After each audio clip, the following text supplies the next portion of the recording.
You're in bed and you can't get out, or you feel like you're walking around like a zombie. Well, that was me.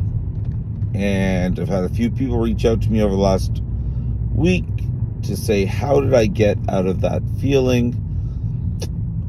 I don't know how you got there. I don't know why you got there. I don't know the resentment you have towards who and how you got there. I don't know what types of things have happened to you. I don't know what has led you to be in this like funk where you're in bed.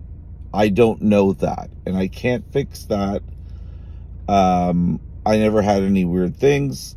I had a panic attack that led to me overthinking, and I ended up in bed, for a long time, wallowing in my sorrows. And so I stopped the piling of ruminating thoughts, and I was in bed forever. And what someone asked me is what people often ask me is, how do you get better? So I can't tell you what triggered me to get better. I can't tell you that, like, what was that defining moment that said, Frank, wake up and feel better? Because that's the truth. That's what I said to myself. Wake up and start to feel better.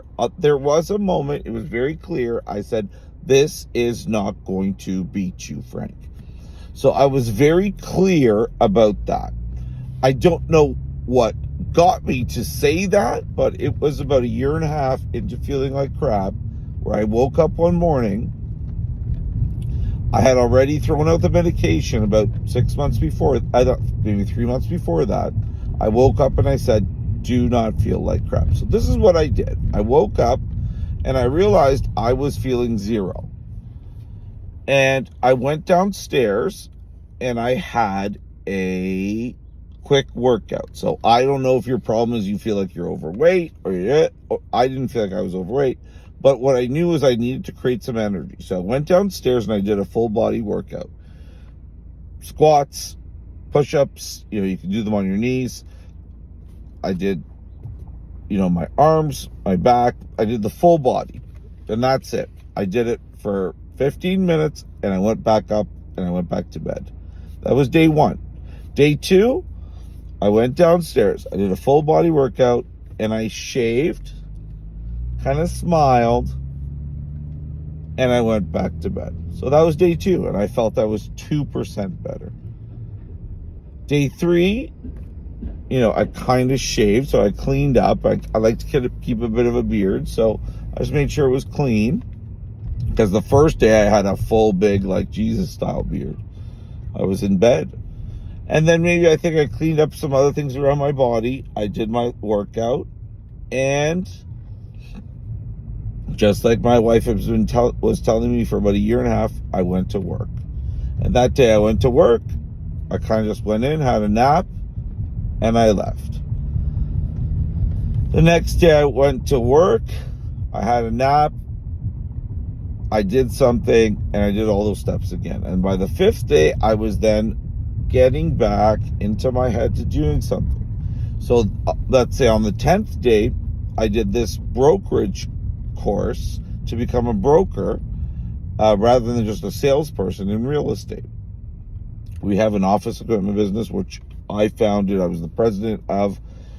But during my sickness, some people took it over in a good way. They rallied behind me, took a lot of the, stuff that I was doing off my plate, and it will continue to be that way on a going forward. I enjoy being a salesperson, so there's other people who own parts of the business, and I'm very happy doing what I'm doing, and I'm very good at selling, and that's what I want to continue doing.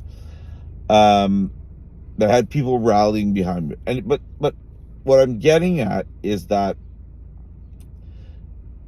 as a child, I was very interested in the mind, and I read books about psychology, not these crazy big books, but even in my 20s, I was always interested in feelings and how you felt, and different ways to make yourself feel better. And I often liked just reading quotes, and I liked reading positive.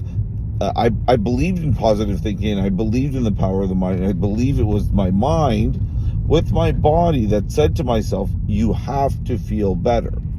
So within 100 days, I felt better. And every day I just worked at myself. And that's the truth. There was no magic pill. There really was no magic pill. It was like, stop thinking things are bad. Start thinking things are good. And that was really all of it. It was just twist that idea that, oh, this is going to be difficult to, I'm going to reset. So you can do that at 80 years old. You can do that at 500 pounds. You can do that at, if there was some crazy trauma in your life, you have to get past it. Stop blaming the whoever it was in your life or whatever that thing is, and say, I have to move forward. And that's the trick. The trick is saying, I'm no longer going to blame my dad or my mom or these things. They're in you. There's no question they're in you. Your weight, it might be way too high. The way you think, the way you've stacked up the way you think, I can blame people for thinking a certain way. I can go on about, a business associate or a parent or a something and say, well, that's the reason. Well, the reason is actually how I reacted to something that happened. So you have to be intentional about the fact that you want to feel better. And it's hard to put that, in place, especially when you're down. You're like, how do I get up and have a workout?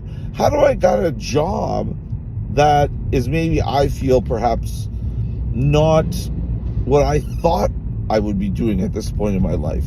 When I was sick, my wife would say, go to a coffee shop and just work. And I thought, well, this is, I'm a business owner, and she would say, you just need to get up and socialize, and you have to be proud of what you're doing. So even if it is go to a coffee shop, work, you should be very proud of that. I would have done it.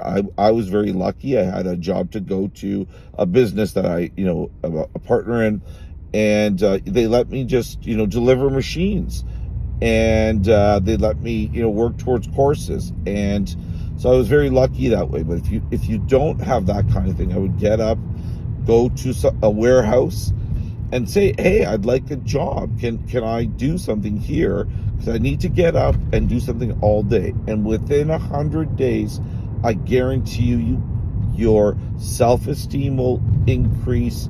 Your body will start looking better. Your thoughts will start those negative thoughts will start disappearing. And you may meet some people who inspire you. And the trick is, the trick, and I've learned this from people who've gone through some major stuff, is if you want to be sad, you'll be sad. If you want to be happy, you'll be happy. So choose happy. Choose happy. Choose it for yourself. And push to do things that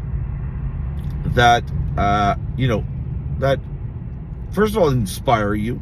So read quotes, but second of all, that make you better. Really physical activity, smiling, walking saves my life. So I wake up every morning and it saved my life. So I encourage you to find a friend to walk with, or someone you to go for a walk with, and talk through your problems, because you will solve them. But be intentional about wanting to feel better. There's an old saying I used to use all the time. There's a little spot in your brain that determines if you're happy or if you're sad. So it's your job. It's the same spot. It's your job to say, I'm happy or I'm sad. Pick happy. Work at it. Because you're going to be negative. Eventually it starts to turn. It says positive. Wow, I see that positively. Have a wonderful day. I hope this helps in some way.